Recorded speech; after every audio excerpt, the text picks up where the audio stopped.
Hello guys, welcome to my channel selection 90। आज हम आप लोगों को भारतीय संविधान के भाग के बारे में बताएंगे। जैसा कि हम आप लोगों को पिछले क्लास में बताए थे अनुसूची के बारे में, इसी तरह आज हम आप लोगों को भाग के बारे में बताएंगे। देखिए क्या है भारतीय संविधान के भाग। देखिए सबसे पहले ये जानना है कि भारतीय संविधान में हमने पिछली क्लास में बताया था कि कुल 395 अनुच्छेद हैं, 22 भाग हैं और 12 अनुसूचियां थी। ठीक, अब जो 395 अनुच्छेद है उन्हीं को एक जगह कलेक्ट करने के लिए इन्होंने भाग बनाया है ताकि इन सबों को एक जगह कलेक्ट किया जा सके। 395 अनुच्छेदों को 22 भागों में समेटा गया है। ठीक, ओके राइट। देखिए पहला पहला भाग क्या है, संघ और उसके राज्य क्षेत्र। संघ और उसके राज्य क्षेत्र से क्या तात्पर्य है? देखिए संघ का मतलब होता है केंद्र सरकार और उसके राज्य क्षेत्र मतलब कि क्या होता है, जो केंद्रीय शासन के अंतर्गत आते हैं। केंद्रीय शासन में क्या क्या आते हैं, जैसे दिल्ली हुआ, पुडुचेरी हुआ, ये सब क्षेत्र आते हैं उसके अंतर्गत। ये किस अनुच्छेद में है? तो आप अनुच्छेद 1 से 4 तक बताएंगे। ठीक, अब देखिए दूसरा क्या है, नागरिकता। नागरिकता का उल्लेख किस भाग में किया गया? मैक्सिमम 12 क्वेश्चन पूछा जा चुका है, इसलिए आप इस क्वेश्चन को एकदम अपनी जबान पे रटे रहेंगे कि नागरिकता का उल्लेख भाग 2 में किया गया है और अनुच्छेद कितना है, 5 से 11। ओके राइट, समझ में बेटा? ओके ठीक। देखो तीसरा क्या है कि मौलिक अधिकार का प्रावधान।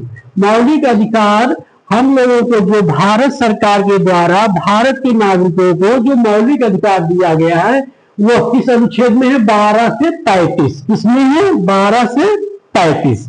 ठीक, अभी हम आप लोगों को इसको याद बड़े अच्छे तरीके से करा दे रहे हैं। ठीक है, देखिए अब 3 हो गया। अब चौथा क्या है कि नीति निर्देशक तत्व। ठीक, अब इसको किसमें रखा गया है?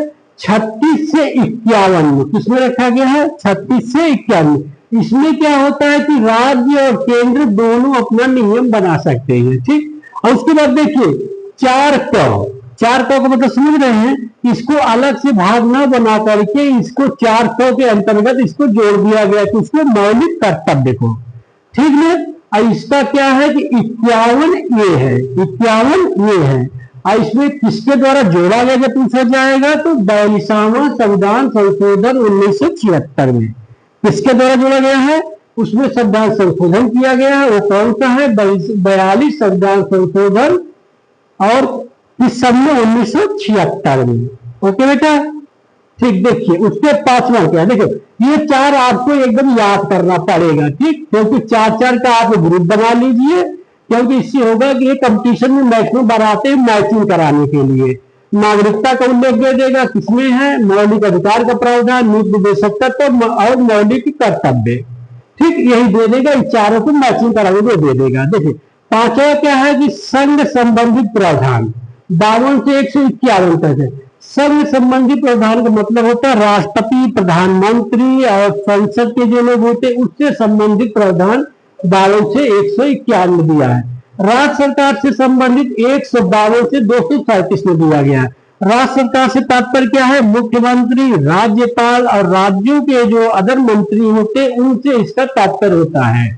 ठीक, 7वां क्या किया गया है कि इसको हटा दिया गया, इसका कोई वैल्यू थी नहीं, इसीलिए इसको हटा के खत्म कर दिया गया। देखिए अब 8वां क्या है कि संघ राज्य क्षेत्र।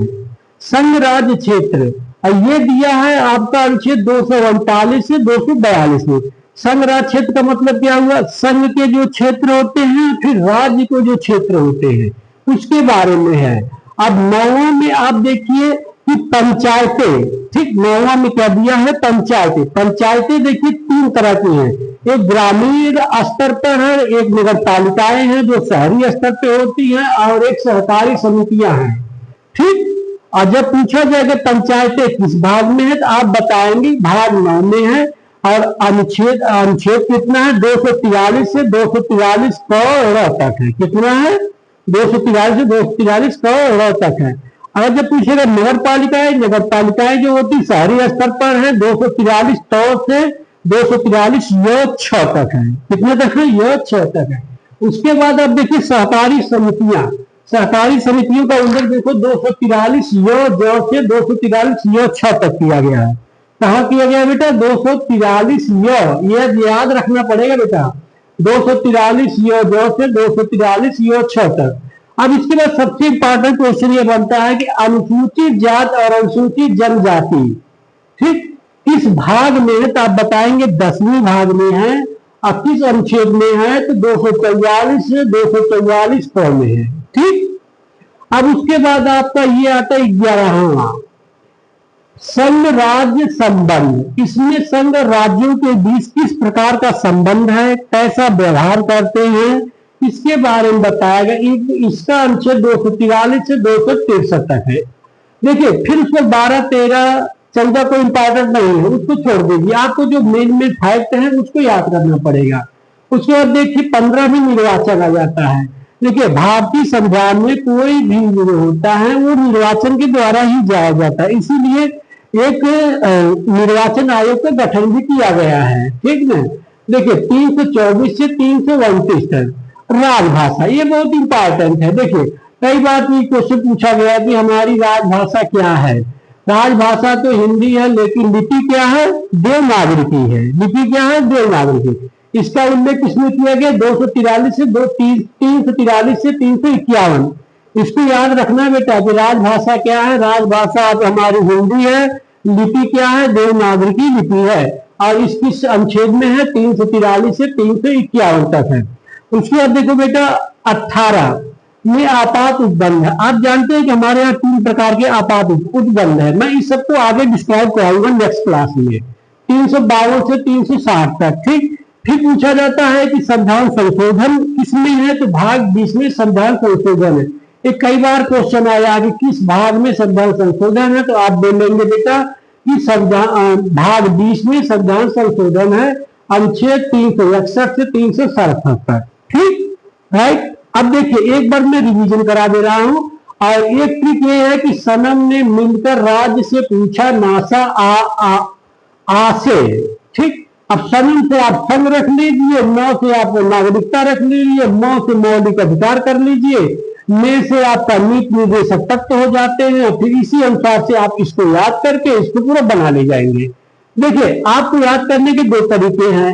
एक तरीका ये है कि आप 4-4 का ग्रुप बनाइए, क्योंकि जब भी मैचिंग आते हैं 4-4 के ग्रुप में ही मैचिंग आएंगे, ठीक। और ज्यादातर इंपॉर्टेंट आपका ये है, नागरिकता का उल्लेख बेटा किसमें है? 5 से 11 और भाग 2 में। मौलिक अधिकार का प्रावधान किसमें है? 12 से 35 में, भाग 3 में। नीति निर्देशक तत्व किसमें? 36 से 51 में। और एक मौलिक कर्तव्य, ये बहुत ज्यादा पूछा जाता है। 51 कौन में? कौन सा संविधान संशोधन है? 42 संविधान संशोधन 1976 में, ठीक। ये आपके 4 जो है बहुत इंपॉर्टेंट है, इसको रख लेना है। उसके बाद आपकी पंचायतें आती है, ठीक। पंचायतें में आप याद करेंगे कि पंचायतें क्या होती है कि कितनी तरह की होती है? एक ग्रामीण स्तर पर, एक शहरी स्तर पर, एक दोनों को मिला के होती है। तो पंचायतें जो ग्रामीण स्तर पर होती है उनका उल्लेख 243 से लेकर 243 क से यहाँ तक किया गया है। अब भाग कौन सा है? 9। उसके बाद इसमें देखिए संशोधन किया गया, संशोधन इसमें भाग क जोड़ा गया, फिर भाग ख जोड़ा गया, ठीक। अब नगर पालिका शहरी क्षेत्र में 243 क से 243 य 6 तक है। ओके बेटा, ठीक है। अब देखो, और उसके बाद क्या था? सहकारी समितियां, ये भी कई बार पूछा गया है कि 243 य ज से 243 य 6 तक है, य ज से य 6 तक है। उसके बाद अनुसूचित जात और अनुसूचित जनजाति पूछा जाता है, तो आप मारेंगे 244 से 244 क तक। ओके बेटा, राइट, ठीक। हाँ, नेक्स्ट क्लास में पूरा इसको डिस्क्राइब कराएंगे, ठीक है। देखिए उसके बाद आता है कि निर्वाचन, कई बार पूछा गया निर्वाचन किसमें है, ठीक। निर्वाचन आपका 324 से 329 में है। राजभाषा, देखो फिर आ गया राजभाषा। राजभाषा को आप क्या करेंगे? 343 से 351 में। राजभाषा हमारी क्या है? हिंदी। और लिपि क्या है? देवनागरिकी। आपात उपबंध आप जानते हैं 3 प्रकार के होते हैं। देखिए 352 से 360 में है, ठीक, अनुच्छेद। और संविधान संशोधन 361 से 366 है, ठीक है बेटा, ये समझ में आ गया। बाकी जो चीजें अभी इसमें कुछ बची है उसको मैं नेक्स्ट क्लास में अच्छी तरह से आप लोगों को बताऊंगा, ठीक है। जैसे राजभाषा, भाषाएं कब कब जोड़ी गई है, निर्वाचन क्या क्या है ये भी बताना पड़ेगा, अनुसूचित जनजाति के बारे में, पंचायतों के बारे में बताना पड़ेगा, मौलिक कर्तव्य के बारे में बताना पड़ेगा, कितनी मौलिक कर्तव्य दिए गए हैं, मौलिक अधिकार क्या क्या हमको प्राप्त है, ठीक है, राज्य सरकार के क्या क्या संबंध है, ये सब चीजें हम आप लोगों को नेक्स्ट क्लास में बताएंगे।